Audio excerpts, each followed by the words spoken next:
All right, welcome to all. ये video series है toppers answer writing analysis का part number 4 यानी कि P4 ये पार्ट रहेगा। इससे पहले 3 पार्ट ऑलरेडी रिलीज हो चुके हैं। पहले पार्ट नंबर फर्स्ट, सेकंड और थर्ड देखिए, तब पार्ट नंबर 4 आइए। ठीक है, आपको डिस्क्रिप्शन बॉक्स में पार्ट 1 का और आप डायरेक्ट प्लेलिस्ट से ये जो वीडियोज़ हैं वो देख सकते हैं। इस पर हम सीखते हैं कि किस तरह से हम अपने बेसिक फंडामेंटल को क्लियर कर सकते हैं, क्योंकि सबसे इम्पोर्टेंट है यूपीएससी में आंसर राइटिंग को स्ट्रॉन्ग करना। ठीक है, आज से ही आंसर राइटिंग स्टार्ट करनी पड़ेगी।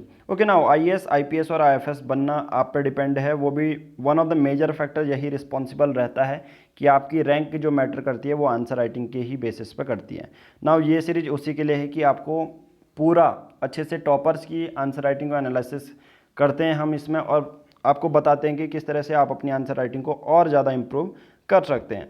नाउ आप हमारे टेलीग्राम ग्रुप को ज्वाइन कर सकते हैं। सबसे पहले टेलीग्राम डाउनलोड करना है। सर्च बॉक्स में आपको स्मॉल लेटर में पंकज बोहरा बिना स्पेस दिए टाइप करना है। आप हमारे इस ग्रुप से ज्वाइन हो सकते हैं, जहाँ पर द हिंदू की हम डिस्कशन करते हैं, नोट्स आपको फ्रीली प्रोवाइड करते हैं। ठीक है, नाउ आप हमारे सब्सक्रिप्शन ले सकते हैं। पेड सब्सक्रिप्शन बहुत ज़्यादा इंपॉर्टेंट है। मंथली 99 रुपीज़ के 1 मंथ तक करंट नोट्स, डेली के करंट नोट्स और डेली हाईलाइटेड वर्जन नोट्स हैं, फ्री में अवेलेबल हो जाते हैं। ईयरली सब्सक्रिप्शन ले सकते हैं 499 रुपीज़ का, जिसमें हम 1 साल तक आपको करंट नोट्स देते हैं। हिंदू नोट्स ऑप्शनल, यूपीएससी के ऑप्शनल नोट्स फ्री में अवेलेबल करवाते हैं, handwritten notes. NCERT class 6 से 12th तक आपको नोट्स देते हैं। आंसर राइटिंग आपकी चेक की जाती है और सबसे इंपॉर्टेंट फ़ोन गाइडेंस आपको दिया जाता है। पेमेंट मेथड बहुत सिंपल है। आपको दिए गए नंबर पर गूगल पे, फ़ोनपे करना है।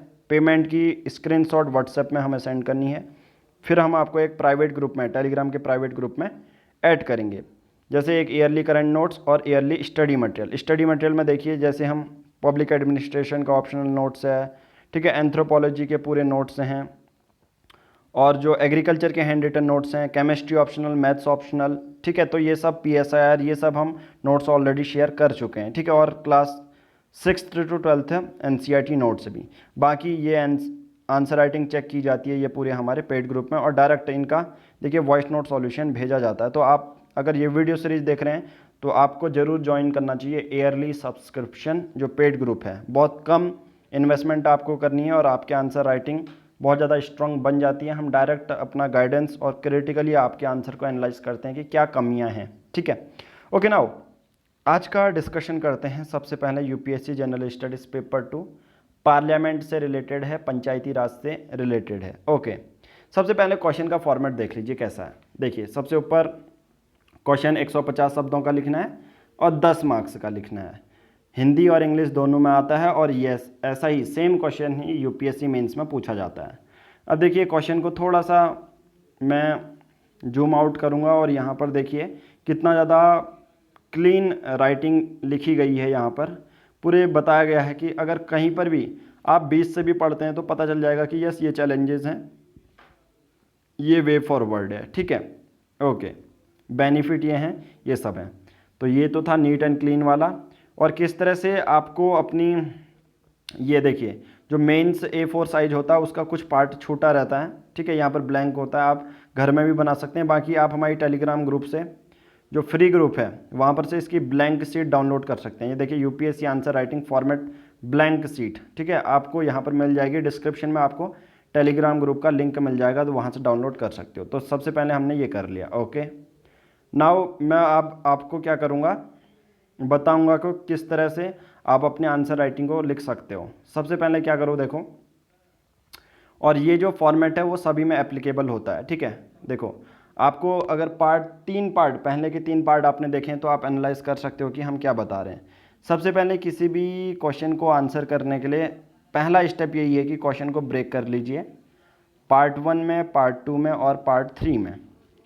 जब आप ऐसे ब्रेक कर लेते हैं उसके बाद पार्ट 1 में जाइए, उसमें से एक की टर्म को चुनना है और या स्टेटमेंट को चुनना है और उसको डिफाइन करना है। ओके, नाउ सेम स्टेप हर एक पार्ट के लिए, और कंक्लूजन बाद में हम डिस्कस करते हैं कि पॉजिटिव, नेशन बिल्डिंग, ऑप्टिमिस्टिक लिखना है। ओके, नाउ है क्या, देखिए सबसे पहले इस क्वेश्चन को पढ़ते हैं, इसको पार्ट में डिवाइड करते हैं। पहला स्टेप यही होना चाहिए कि किस तरह से पार्ट में डिवाइड करना है। Discuss the role played by Panchayati Raj institution in political empowerment of women. यहाँ पर देखिए डॉट दिख रहा होगा आपको, ये यहाँ तक पार्ट 1 है अब, ठीक है। तो ये है पहला, डिस्कस से लेके ये डॉट तक, इसको पार्ट 1 बोल देते हैं, ओके। तो पहला काम हो गया हमारा आंसर राइटिंग लिखने का। फिर ये देखो दूसरा पार्ट क्या है, also suggest measure to further increase their political participation.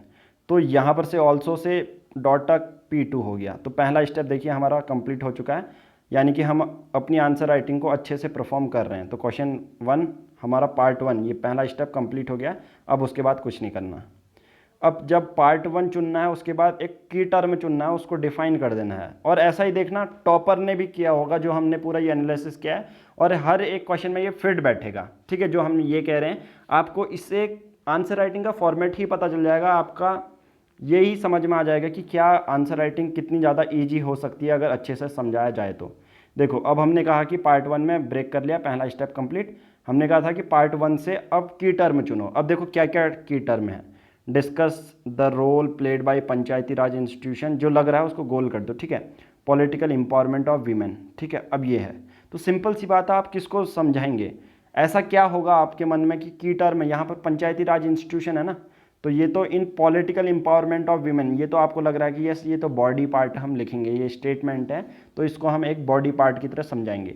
But यहाँ पर की टर्म आपने चुन लिया पंचायती राज इंस्टीट्यूशन, जो कि हमारे टॉपर ने भी एक्सप्लेन किया होगा। ये देखो एक एक करके हमारा यही है एनालिसिस का खास बात, यही रहती है कि हम हर एक पॉइंट को, छोटी सी छोटी चीज़ों को आपको समझाते हुए चलते हैं। देखिए इन्होंने पंचायती राज इंस्टीट्यूशन को समझा दिया, और याद रखना कभी भी सिंपल फार्मूला नहीं लिखना है, यानी कि PRI लिख के नहीं छोड़ना आपको, उसको बताना एग्जामिनर को कि ये पंचायती राज इंस्टीट्यूशन होता है, ओके। पंचायती राज इंस्टीट्यूशन सेटअप किया गया 73rd कॉन्स्टिट्यूशनल अमेंडमेंट एक्ट के बेसिस पे, तो इन्होंने पहले डिफाइन कर दिया, और उस चीज़ को PRI को थोड़ा सा बता भी दिया कि इसका मोटिव क्या है, कि ग्रास रूट पार्टिसिपेशन बढ़ाता है डेमोक्रेसी में, डिसीजन मेकिंग को डिसेंट्रलाइज करता है, यानी कि सेंट्रल लेवल पे, स्टेट लेवल पे और फिर पंचायत लेवल पे पूरा डिसीजन मेकिंग तक जो ग्राउंड लेवल पे है वो भी लोग डिसाइड कर सकते हैं। नाउ तीसरा पॉलिटिकल एम्पावरमेंट करता है विमेंस का इन बैकवर्ड क्लासेस। अब देखो जो पहले उसमें है ना, पॉलिटिकल एम्पावरमेंट ऑफ वीमेन, पहले उसमें स्टेटमेंट है पार्ट 1 में, तो इंट्रो में अगले बंदे ने बता दिया है जिनकी ऑल इंडिया रैंक 1 आई है कि yes political empowerment of women, एक तरह से एग्जामिनर को करेक्ट से दे दिया है कि मैं अपनी बॉडी पार्ट में ये चीज़ें एक्सप्लेन करना चाहता हूँ, ओके। नाउ देखिए आपको लग रहा होगा पार्ट 1 कंप्लीट हो चुका है, तो यस ये हो चुका है, PRI को हमने एक्सप्लेन कर दिया है, ये वाला टर्म भी हम अपने पार्ट में ला चुके हैं। अब हम अपने एनालिसिस का सेकंड पार्ट देखते हैं। देखिए same step to other part also, बस सिंपल सी चीज़ है, कितनी सिंपल है देखिए आंसर राइटिंग। अब ये आपकी इतनी ज़्यादा स्ट्रॉन्ग कैसी होगी वो आप पे डिपेंड है कि कितनी ज़्यादा आप प्रैक्टिस करते हो, डेली के बेसिस पर आप प्रैक्टिस करोगे तभी। तो हमारा मेन एम क्या है कि हम आपको बता सकते हैं कि किस तरह से आंसर राइटिंग करते हैं, बाकी हम आपको हेल्प करते हैं। अगर आप हमारे ये नई वीडियो है चैनल पर नए आए हैं तो आप ये हो सकता है कि आप पहली बार देख रहे हैं ये वीडियो, आप चैनल पर जाएंगे तो द हिंदू का हम डिस्कशन डेली करते हैं, पूरे उसमें एक आंसर राइटिंग देते हैं और आंसर राइटिंग को भी आपकी चेक भी करते हैं, ओके। नाउ सेकंड देखिए, also suggest measure to further increase their political participation, किन का जो है इंक्रीमेंट बोल रहा है, विमेंस का। तो अगला देखिए इंट्रो के बाद इन्होंने डायरेक्ट आंसर स्टार्ट किया होगा। इन्होंने एक चीज़ और बताई है देखिए विमेंस के लिए कि मैंडेटरी प्रोविजंस, यानी कि यहाँ पर इन्होंने पॉलिटी का एंगल जोड़ दिया है। पॉलिटी का एंगल जोड़ना बहुत ज़्यादा इंपॉर्टेंट है अगर पंचायती राज इंस्टीट्यूशन आता है। तो इन्होंने ये बोला कि एक मैंडेटरी प्रोविज़न दिया गया है अंडर आर्टिकल 243 में कि ये नेसेसरी है कि 1/3 सीट विमेंस रिप्रेजेंटेटिव होनी चाहिए डिसीजन मेकिंग में।